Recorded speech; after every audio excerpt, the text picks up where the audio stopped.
Belarus में रूस का शक्ति प्रदर्शन शुरू। रूस के राष्ट्रपति व्लादिमीर पुतिन और बेलारूस के राष्ट्रपति की देखरेख में हो रहा है युद्धाभ्यास। युद्धाभ्यास से बैलिस्टिक क्रूज मिसाइलें भी इसमें शामिल। रूस ने कल ही जारी किया था बयान कि युद्धाभ्यास तनाव का बढ़ाएगा नहीं। साथ ही रूस ने यह भी दावा किया कि यूक्रेन बॉर्डर से अपने सैनिकों को पीछे हटा रहा है और रूस युद्ध नहीं चाहता।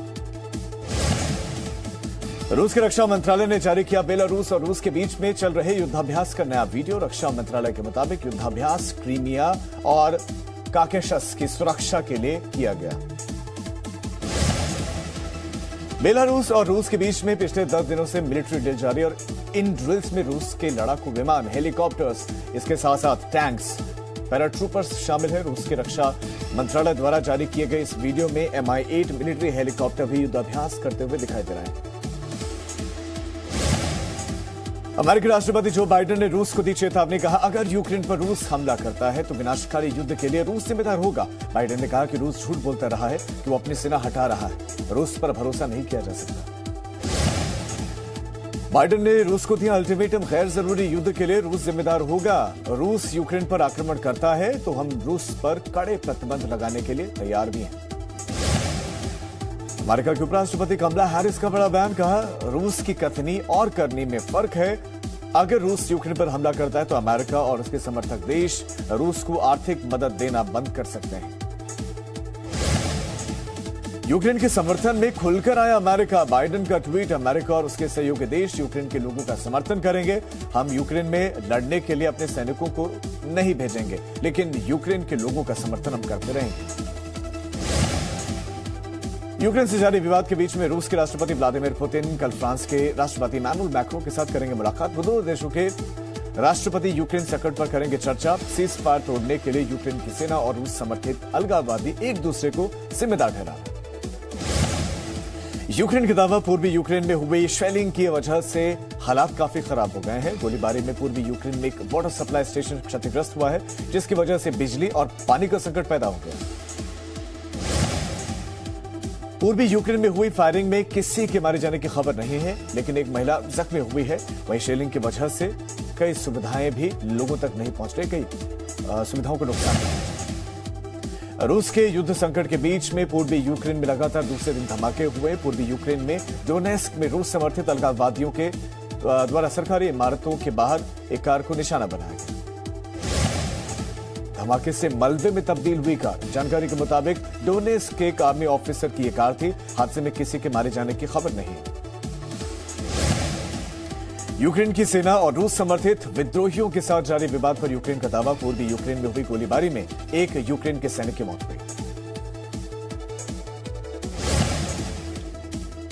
यूक्रेन की सेना और रूस के समर्थित अलगाववादियों के बीच में जारी विवाद के चलते दहशत में लोग, यूक्रेन में बढ़ रहा है रूस के हमले का खतरा। यूक्रेन ने रूस पर लगाए आरोप। कहा, यूक्रेन की सेना को हमले के लिए उकसाने की कोशिश कर रहा है रूस, लेकिन यूक्रेन का कहना है कि वो शांतिपूर्ण तरीके से हालात से निपटेगा। यूक्रेन ने कहा कि यूक्रेन का अलगाववादी अधीन क्षेत्र को आजाद कराने का कोई इरादा नहीं है। यूक्रेन संकट के बीच में कीव के लोगों में डर का माहौल। लोगों का कहना है कि हम नहीं चाहते कि यह हिंसा आगे बढ़े, हम चाहते हैं कि यहां पर सब कुछ शांत हो जाए। यूक्रेन विवाद पर ब्रिटेन के प्रधानमंत्री बोरिस जॉनसन ने रूस को कड़ी चेतावनी दी और कहा कि अगर रूस हमला करता है तो ऐसे में वो तैयार रहे। यूक्रेन संकट के बीच में जर्मनी के राष्ट्रपति फ्रैंक वॉल्टर ने लातविया के राष्ट्रपति एल्गिज ने मुलाकात उनसे की और यूक्रेन मुद्दे पर चर्चा हुई। जर्मनी ने यूक्रेन को हथियार बेचने से साफ इनकार कर दिया, जिसकी यूक्रेन ने कड़ी निंदा की। बेलारूस और यूक्रेन बॉर्डर के करीब रूस के सैनिकों का जमावड़ा है। सैटेलाइट तस्वीरों में देखी रूस की बड़ी तैयारी। रूस की सेना की हलचल पर अमेरिका की कड़ी नजर। जानकारी के मुताबिक सैटेलाइट तस्वीरों में नजर आई हेलीकॉप्टर्स की तैनाती। बेलारूस में करीब 50 हेलीकॉप्टर्स तैनात किए गए। सैटेलाइट तस्वीरों के मुताबिक यूक्रेन बॉर्डर से करीब 16 किलोमीटर की दूरी पर हेलीकॉप्टर यूनिट तैनात की गई है, जो टैंक्स, हथियारों और आधुनिक उपकरणों से लैस है।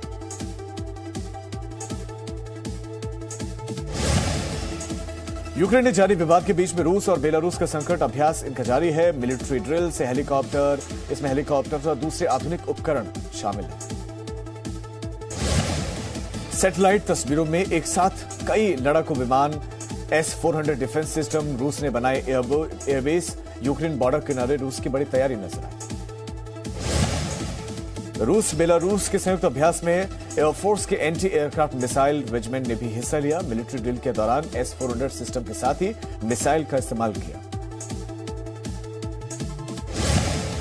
यूक्रेन संकट पर ऑस्ट्रेलिया के प्रधानमंत्री स्कॉट मॉरिसन का बड़ा बयान। कहा, हम उम्मीद करते हैं कि रूस यूक्रेन की सीमा से पीछे हट जाएगा। अमेरिका के राष्ट्रपति जो बाइडेन ने रूस के हमले की आशंका जताई है, जिसके बाद से पीएम मॉरिसन ने यह बयान दिया। यूक्रेन विवाद पर नाटो का बयान। यूक्रेन बॉर्डर पर रूस की सेना है और हटने का कोई सबूत भी नहीं है। रूस की कथनी और करनी में अंतर है। जर्मनी के रक्षा मंत्री ने दावा किया कि रूस जल्द ही अपनी सेना बॉर्डर से पूरी तरह हटा लेगा। यूक्रेन विवाद पर नाटो का बयान। रूस की सेना को पीछे हटते देखना अभी बाकी है। यूक्रेन की बॉर्डर पर तैनात सेना पर हमारी कड़ी नजर है। नाटो ने कहा, यूक्रेन बॉर्डर पर तैनात रूस के सैनिकों की संख्या में बढ़ोतरी हुई है और अभी और भी सेना बॉर्डर पर तैनाती के लिए आगे बढ़ रही है।